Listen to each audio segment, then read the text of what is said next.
this life, there will always be obstacles. There will always be challenges. There will always be giants. What has defeated you? What is your giant? Name it. Is it fear? Is it anxiety? Is it insecurity? Is it doubt? Perhaps your giant or your improbable feat is a better relationship, weight loss. What has been your obstacle, your challenge, your task? What is your giant? This is the last day you are going to allow this giant to defy you. I know it hasn't been easy. It's time to win.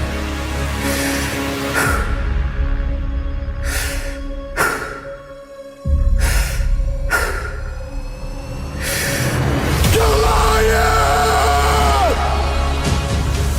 There will be many giants in your life. There will be depression. There will be anxiety. There will be oppression. There will be stress. There will be overwhelm. Will you buckle under the pressure, or will you rise to the occasion?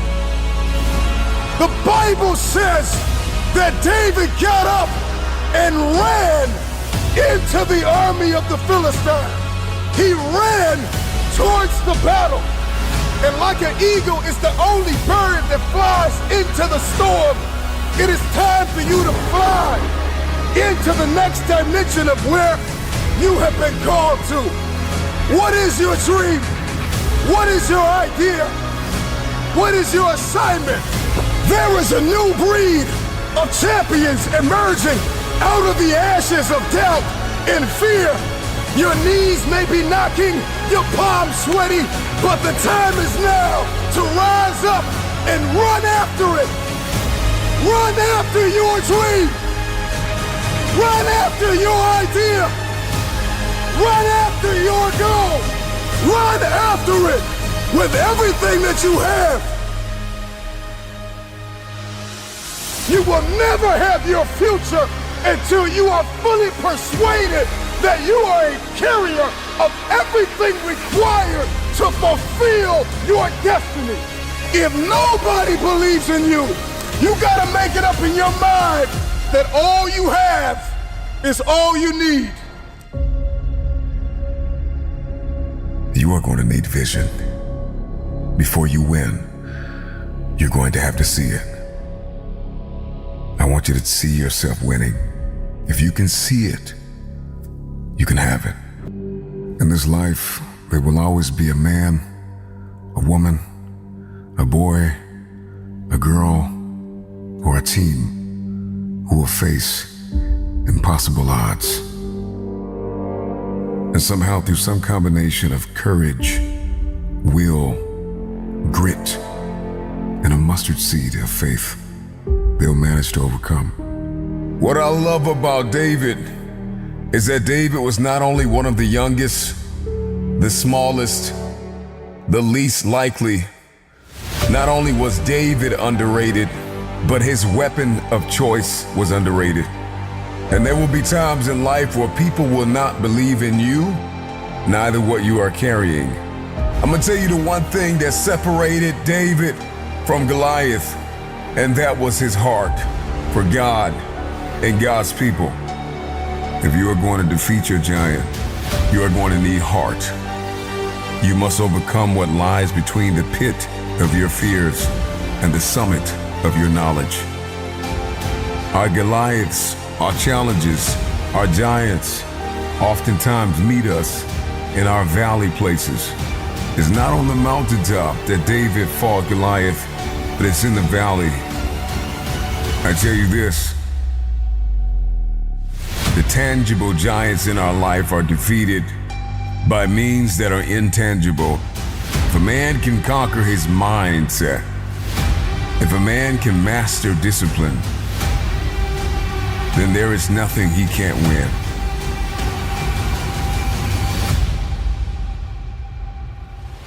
They will tell you that your dream is too big. They will tell you that your destiny cannot be fulfilled. They will tell you it is impossible to accomplish what you have set out to accomplish. But it's not about what they say, it's about what you say. I believe that you were born to triumph over every demon, over every devil, over every addiction. You are fighting for your family. You are fighting for your legacy. What you are fighting for is bigger than you. Do not forget this. David ran toward the Philistine. David ran towards the army. Your dream, your idea, whatever goal you have, get up and run after it. You can defeat this enemy, and you can have your future.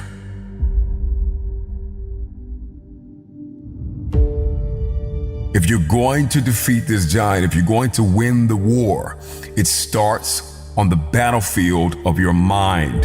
This is where the war is won. Over the course of your life, you will discover that the obstacle is the way, that there is great counsel in conflict. We will discover that we are most creative in the midst of adversity. So do not run from your battle, for the battle is a learning experience. You got to overcome fear.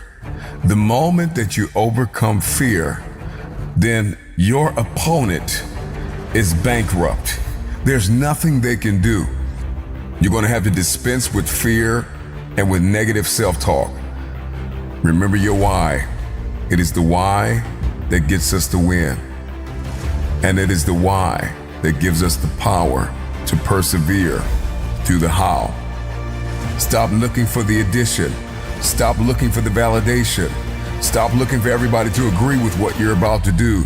Stop looking for everybody to understand. And know this, all you have is all you need. I can see your giant of addiction running towards you with words of darkness, death, attempting to strike fear in your heart. Will you cower? Will you back down? Or will you run into battle?